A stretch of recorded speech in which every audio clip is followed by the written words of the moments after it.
bienvenue sur la chaîne. Je vous retrouve aujourd'hui pour un petit type de vidéo différent que je n'ai encore jamais fait. Donc je vais faire un 7 jours 7 livres, ça j'ai déjà fait.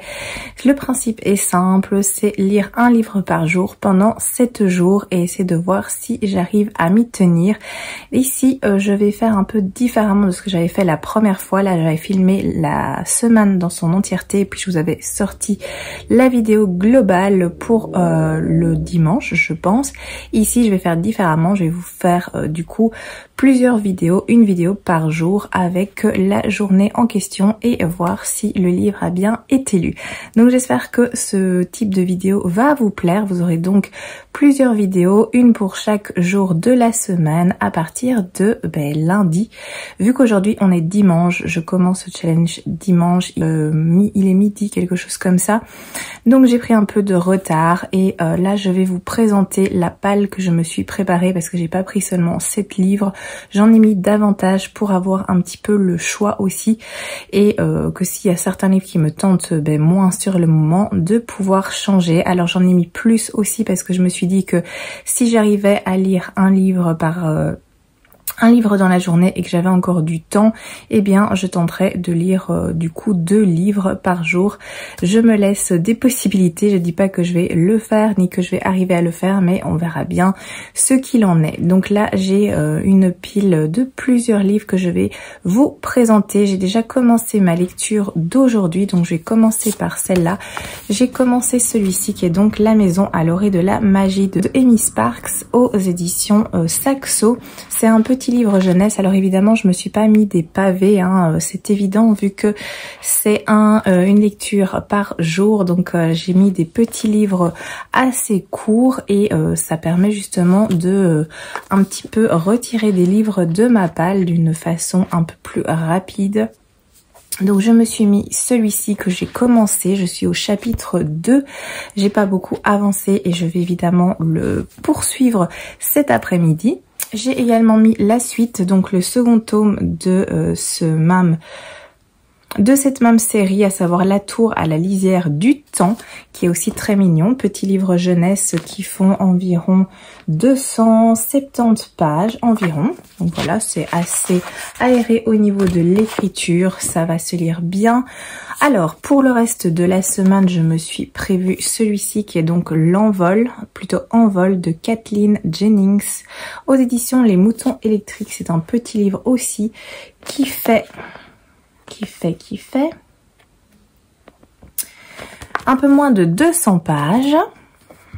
Alors, j'ai également sélectionné La tour de sérénité de Arnaud Codeville, un petit livre également. Vous voyez, ça reste plus ou moins la même épaisseur. Je crois que pour tous les livres, je suis entre 200 et 300 pages. Ou sinon, j'ai mis celui-ci donc de Eva de Kerlan, Émilie Carlisle, Le masque de lune aux éditions Inceptio. Dans les nouveautés, j'ai mis Les Jumeaux Croche-Mort, le second tome. Alors je crois qu'il y a un peu plus de pages ici, il fait 360, mais ça se lit très vite aussi parce que c'est de la jeunesse et j'avais très envie de le lire rapidement. Pareil pour celui-ci qui est La fille renard et le festin fantastique, donc le second tome, c'est fait par Andy Sagar. On est aux éditions Pocket Jeunesse. Là aussi peut-être un peu plus épais, il fait 330 pages, donc un petit peu plus. Alors je me suis également mis celui-ci qui est Un cas de Vincent Portugal aux éditions Plume Blanche. Également un petit livre, ici on est dans des lectures adultes. Donc au niveau de la mise en page c'est plus serré, mais comme c'est un petit livre je pense qu'il y a moyen d'y arriver. Il fait 225 pages environ. Je me suis aussi mis celui-ci qui est de l'autre côté du mythe, ça va parler de Méduse. J'avais bien aimé un que j'avais déjà lu de cette collection qui concernait Ariane. Et du coup, j'avais envie d'un petit peu poursuivre. Là, c'est un tout petit livre. Par exemple, pour ce genre de petites lectures, je pense qu'il y a tout à fait moyen de lire 2 petites lectures par jour. C'est tout fin. Il fait à peine... En plus, je vois qu'on a un extrait de Ariane à la fin que moi, j'ai lu. Donc, techniquement... Il fait 146 pages. Donc je pense qu'il y a moyen de combiner 2 lectures à ce niveau-là. Je me suis également mis de Lave, de Métal et de Rage, le livre 1, Les Semeurs de Mort de Alexiane Delis aux éditions Michel Lafon. Ça fait partie de la trilogie où c'est aussi des titres de sang, d'écume et de glace, quelque chose comme ça. Il y en a 3 vu que c'est une trilogie. J'ai lu la trilogie, j'avais bien aimé. Donc ici on est dans les prémices d'un nouveau monde. C'est le premier livre, il y a le second livre aussi. D'ailleurs qui devrait arriver dans le courant de la semaine parce que je me le suis pris sur Vinted. Donc peut-être que j'ajouterai le second livre dans cette palle pour mon challenge 7 jours, 7 livres. J'ai mis également celui-ci qui est Les Anges Mécaniques, le livre 1, L'appel de Karina Rosenfeld aux éditions Gulfstream. Ça fait un petit moment qu'il est dans ma palle. Ici, il y a combien de pages? On est à plus ou moins 300 pages aussi à ce niveau-là. Je me suis mis en jeunesse qui est un peu plus épais, mais comme c'est de la jeunesse, je pense que ça pourrait passer. C'est Jack et le bureau secret. Je crois que c'est le premier livre. Donc il y a un second qui suit, je pense que c'est une duologie. Là on a un peu plus de pages, comme je vous l'ai dit, on est à presque 400 pages. Je verrai bien, c'est aéré, je pense qu'il y a moyen. Oh sinon, également celui-ci qui est donc Marque Magique, le premier tome, Trina Jones aux éditions Alter Real. C'est fait par Myrtille Bastard, c'est un de mes récents achats.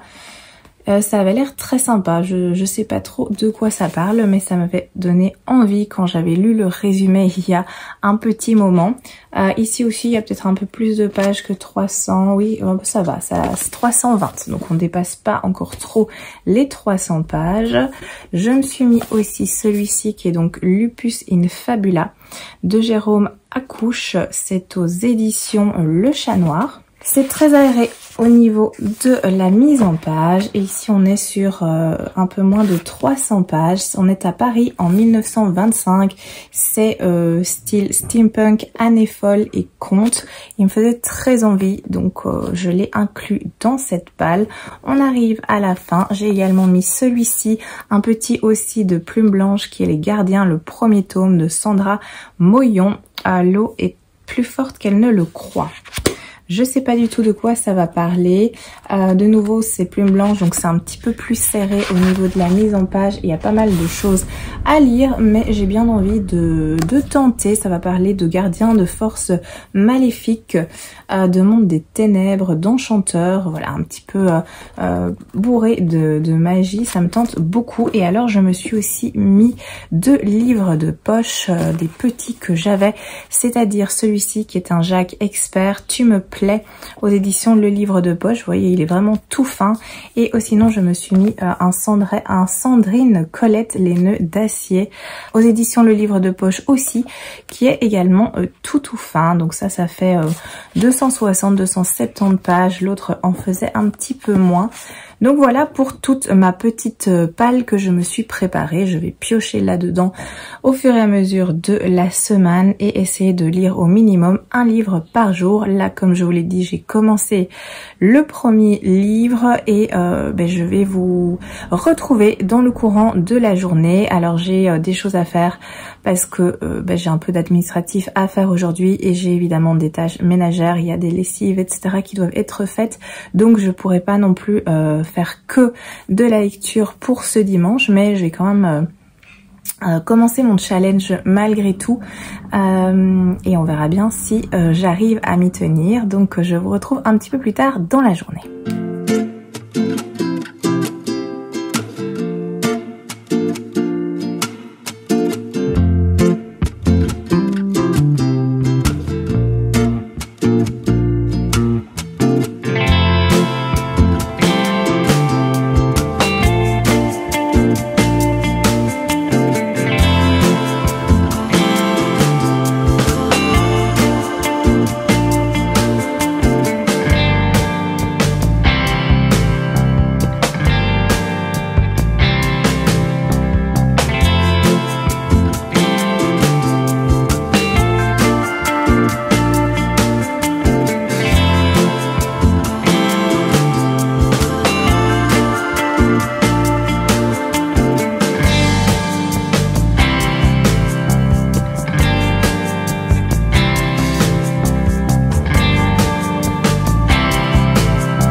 Hello, je vous retrouve un peu plus tard, il est 18h30 passé. J'ai terminé la lecture de ce petit livre jeunesse à la couverture très mignonne avec plein de petits détails. Le livre fait donc exactement 220 pages, voilà, 220 pages. Alors pour cette histoire, on va suivre le personnage de Neuf, qui est une orpheline qui vit de larcin, qui est une petite voleuse et qui un jour va voler un étrange objet à une dame dans la rue. Cet objet est en fait une petite maison, une maison miniature qui, grâce à la magie, va se développer et prendre un peu plus de taille. Elle va être appelée dans cette maison où elle va rencontrer les habitants. Il y a 3 personnes qui y vivent, qui sont donc... en tout cas, il y a un sorcier, les autres font partie du monde de la magie, de la fantaisie. Elle va découvrir qu'il y a une malédiction qui a été jetée sur la maison et sur les habitants et qu'elle est la seule à pouvoir les aider et à casser cette malédiction. Elle va accepter de jouer le jeu, essayer de tenter en tout cas d'annuler la malédiction. Elle exigera une contrepartie et on va suivre cette petite aventure. Ça, c'est pour le résumé en gros. Après, il n'y a pas grand chose à en dire de plus au niveau du résumé vu que c'est un livre assez court. Alors, c'est assez mitigé, donc parce qu'il y a pas mal de choses qui m'ont pas beaucoup plu. Déjà au niveau des personnages, j'ai pas du tout apprécié le personnage de Neuf. C'est une jeune orpheline et elle a un caractère exécrable malheureusement. Elle va rencontrer les personnages qui habitent dans cette maison maudite. Et elle est extrêmement désagréable et même méchante avec un personnage qui est vraiment adorable, qui fait tout pour lui être agréable et à chaque fois elle réagit de façon très agressive, violente et méchante envers lui, envers les autres personnages aussi, mais disons que ces autres personnages sont plus affirmés et du coup savent se défendre.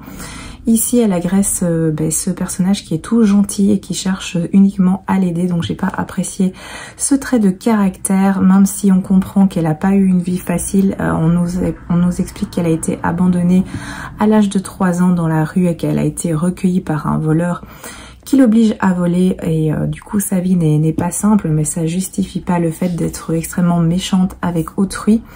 Elle a du mal à remercier tout simplement. Le mot merci pour une intention,